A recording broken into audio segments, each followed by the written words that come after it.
Headmaster का कमरा। बड़ी सी टेबल, दीवार के सहारे रंगीन कांच की अलमारी में बच्चों द्वारा जीते हुए कप और शील्ड्स जमे हुए रखे हैं। दीवार पर कुछ नेताओं की तस्वीरें, एक बड़ा सा मैप लटका है। एक स्कूल के हेडमास्टर के कमरे का वातावरण तैयार किया जाए। हेडमास्टर काम में व्यस्त है। चपरासी बड़े अदब से एक चिप लाकर रखता है। हेडमास्टर कुछ क्षण उसे देखता रहता है। बुलाओ। रजनी का प्रवेश नमस्कार करती हुई। नमस्कार। बैठिए। धन्यवाद। कहिए, मैं आपके लिए क्या कर सकती हूँ? मैं 7th क्लास के अमित सक्सेना की कॉपी, फाइनल एग्जाम की कॉपी देखना चाहती हूँ। हेडमास्टर के चेहरे पर ऐसा भाव जैसे वह कुछ समझा ना हो। ईयरली एग्जाम की, कल ही जिसका रिजल्ट निकला है। सॉरी मैडम, ईयरली एग्जाम की कॉपियाँ तो हम लोग नहीं दिखाते हैं। जानती हूँ, लेकिन बात यह है कि अमित ने मैथ्स का पूरा पेपर ठीक किया था, लेकिन उसे कोई बेहतर नंबर ही मिले। कॉपी देखकर सिर्फ मैं इतना जानना चाहती हूँ कि अमित को अपने बारे में कोई गलतफहमी तो नहीं हो गई। एक एक शब्द पर जोर देकर।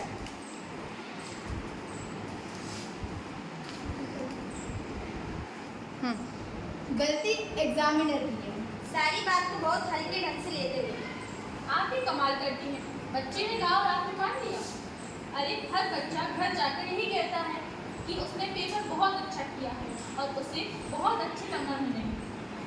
अगर हम किसी तरह कॉपियाँ दिखाने लग जाए तो यहाँ तो पेरेंट्स की भीड़ लगी रहेगी सारे समय। इसलिए तो ईयरली एग्जाम कॉपियाँ ना दिखाने का नियम बनाया है स्कूल में। देखिए, आप तो अमित का पूरा रिजल्ट देख सकते हैं। उसने पूरा पेपर ठीक किया है। कॉपी देखकर मैं सिर्फ इतना जानना चाहती हूँ कि नंबर आखिर कटे किस बात के हैं। आप बहस करके बेकार ही अपना और मेरा समय व्यर्थ कर रही हैं। मैंने कह दिया ना कि इन कॉपियों को दिखाने का नियम नहीं है और ये नियम नहीं तोड़ूंगा। नियम? यानी कि आपका स्कूल बहुत ही नियम से चलता है। What do you mean? I mean what I say। नियम का जरा भी ख्याल होता तो इस तरह की हरकतें नहीं होती स्कूल में।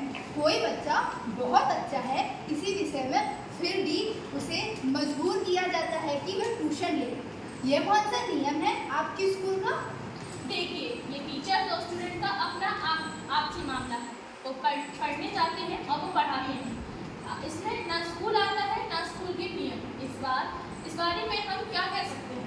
आप कुछ नहीं कर सकते, तो मेहरबानी करके यह कुर्सी छोड़ दीजिए, क्योंकि यहाँ पर कुछ कर सकने वाला आदमी चाहिए। ट्यूशन के नाम पर चलने वाली धांधलियों को रोक सके, मासूम और बेगुनाह बच्चों को ऐसे टीचर्स की शिकंजों से बचा सके। ट्यूशन ना लेने पर बच्चों के नंबर काट लेते हैं, और आप हैं कि कॉपियाँ ना दिखाने का नियम उनके अनुसार चलते हैं। Will you please get out of my room? दूर दूर से घंटी बजाने लगता है। दौड़ता हुआ चपरासी आता है।